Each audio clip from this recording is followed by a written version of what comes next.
राजा Ram ji. Sir, आप देर से जुड़े, स्वागत है सर आपका। ये जो स्थिति है फिलहाल, अरविंद केजरीवाल साहब, अब जमानत उनको मिल गई है, चुनाव खत्म हो चुका है, सरकार बन चुकी है, राहुल गांधी का दावा भी आ गया, कपिल सिब्बल साहब ने ट्वीट भी कर दिया।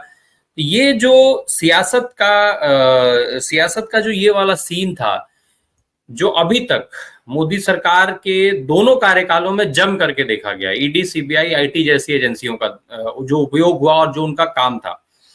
अब मोदी जी की सरकार है नहीं, सरकार एनडीए की है।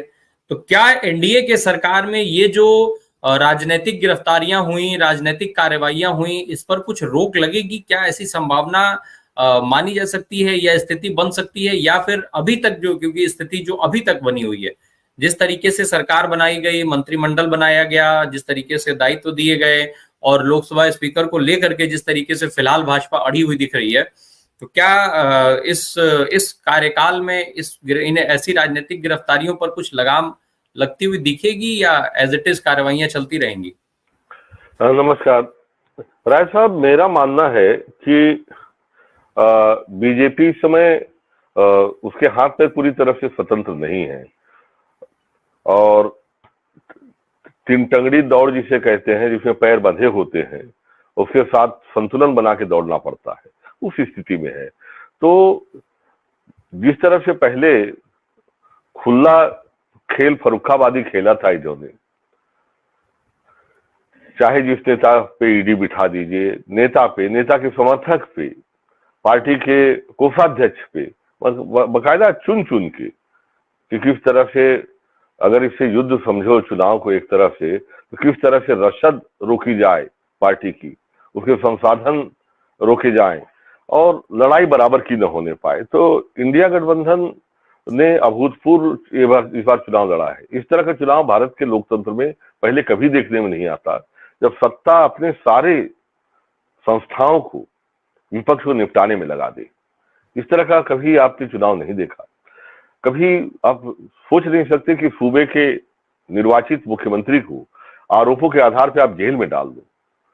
और हमारे देश में जब किसी के दरवाजे पे पुलिस खड़ी हो जाती है, तो लोगों में सुगबुगाहट होने लगती है कि अरे, उसके यहाँ पुलिस आई है, उसने गलत किया सही किया वो तो बाद की बात है, लेकिन उसकी क्रेडिबिलिटी पे, उसकी साख पे जो डेंट लगता है वो जल्दी नहीं छूटता है। हमारे देश का जनमानस इसी तरह का है, हालांकि उसकी याददाश्त भी बड़ी कमजोर होती है।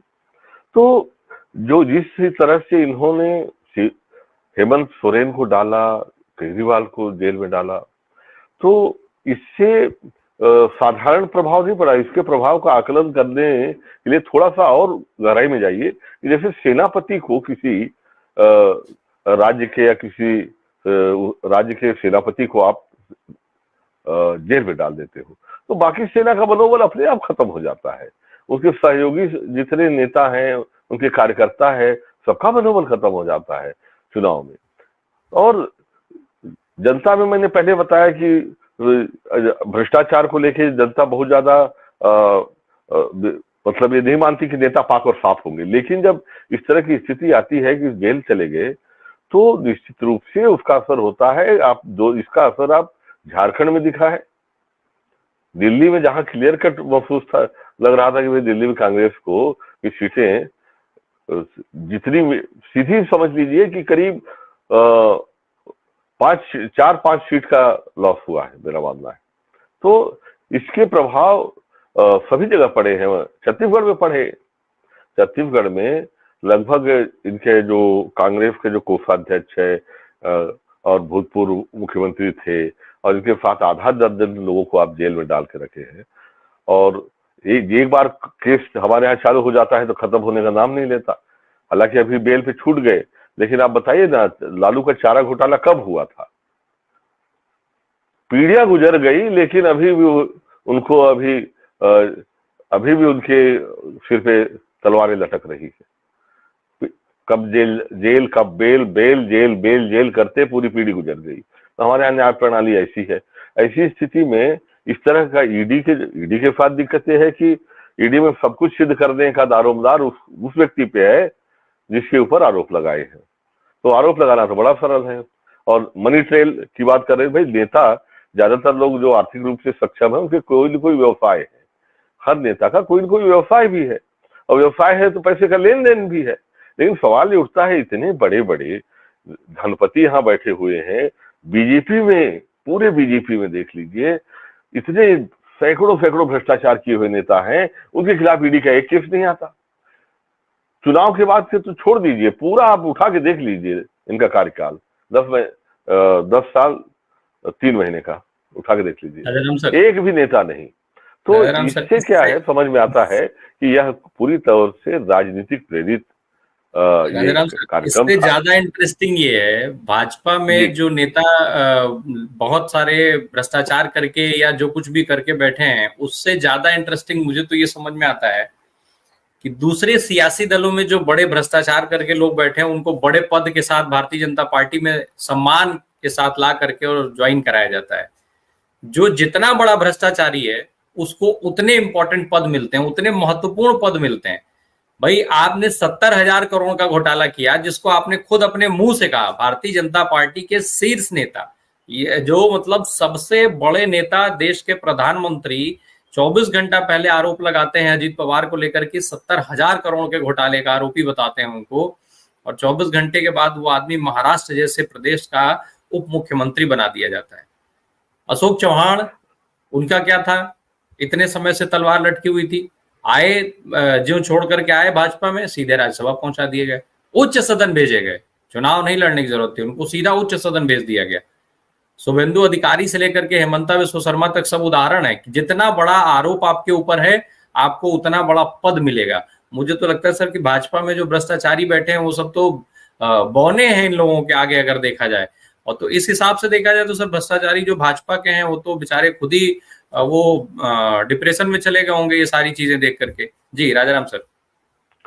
देखिए सर, मैं एक चीज बता रहा हूं कि सबसे बड़ा मुद्दा ये है कि निष्पक्ष चुनाव, लोकतंत्र में निष्पक्ष चुनाव बेहद जरूरी है। अगर इस तरह से दबाव में चुनाव हो कि आप एक पार्टी का खाता सीज कर दो, एक पार्टी के हर क्रियाकलाप को आप गैर कानूनी बनाओ, उसके सारे पदाधिकारियों को जेल में डाल दो, और दूसरी तरफ से आप जो है, आपके पास धन बल, हर बल लगा हुआ है आपके साथ, तो ये बराबरी के चुनाव नहीं हुए।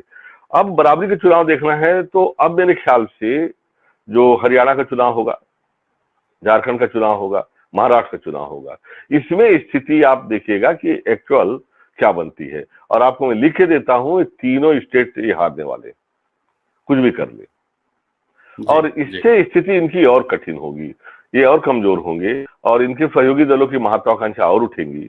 इसके अलावा किसानों का जो मुद्दा है, जिसे इन्होंने बहुत हल्के में लिया था, ये बार बार कहते थे कि यूपी में, बार बार उदाहरण यही था कि भाई यूपी में तो नहीं दिखा असर इससे पिछले बार चुनाव में, तो इस बार किसानों का जो असर दिखा। हरियाणा आप देख रहे हैं क्या हालत बनी है इनकी, पंजाब खैर इनके हाथ में है ही नहीं, और इस बार आप देख लेंगे ज्यादा नहीं, 6 महीने के अंदर ये स्थिति ऐसी बन जाएगी कि यह सरकार बहुत बड़ी दिक्कत में आने वाली है। क्योंकि अब जब किसान आंदोलित होंगे, एमएसपी इनको नहीं दिया, इन्होंने कुछ भी नहीं दिया, वादा करके वादा खिलाफी की है, कितने ही किसान नेताओं पे केस डाल के रखा है इन्होंने, टेनी वाला किस्सा पहले से अटका पड़ा है, किसानों की एक भी मांग इन्होंने पूरी नहीं की। तो वो जो चक्रव्यूह है, अब किसान फिर आएंगे, अब अगर आएंगे तो क्या अब खीले ठोक पाएंगे ये, अब रोड खोद पाएंगे? क्योंकि अब जाके जवाब देना है, नीतीश जी को भी बिहार में जवाब देना है, और चंद्रबाबू नायडू को भी जवाब देना है। तो ऐसी स्थिति में मेरा मानना है कि ये सरकार जो है, किसान दुश्वार करने वाले हैं इस बार। किसान आंदोलन खत्म नहीं हुआ है, अभी भी पंजाब बॉर्डर पे चल रहा है, आपको पता ही होगा। अभी बीच में अपना ममता बनर्जी जी ने बात की, वहां डायरेक्ट अपने आदमी भेजे, सांसद भेजे 5 वहां मिलने के लिए। तो इससे आप अंदाज लगा सकते हैं कि ये बहुत बड़ा मुद्दा है, और अब देखना महत्वपूर्ण रहेगा। और रहा सवाल केजरीवाल जी का गिरफ्तारी का, निकलने का, तो मेरा मानना है कि ये राजनीतिक प्रेरित के केस हैं, और ये हमेशा उनके लिए अभी गले की हड्डी बने रहेंगे। जब जब जरूरत पड़ेगी फिर जांच होगी, फिर कुछ पेश करेंगे, फिर दोबारा भी अंदर जा सकते हैं, इससे कोई आप इनकार नहीं कर सकते आप। बिल्कुल।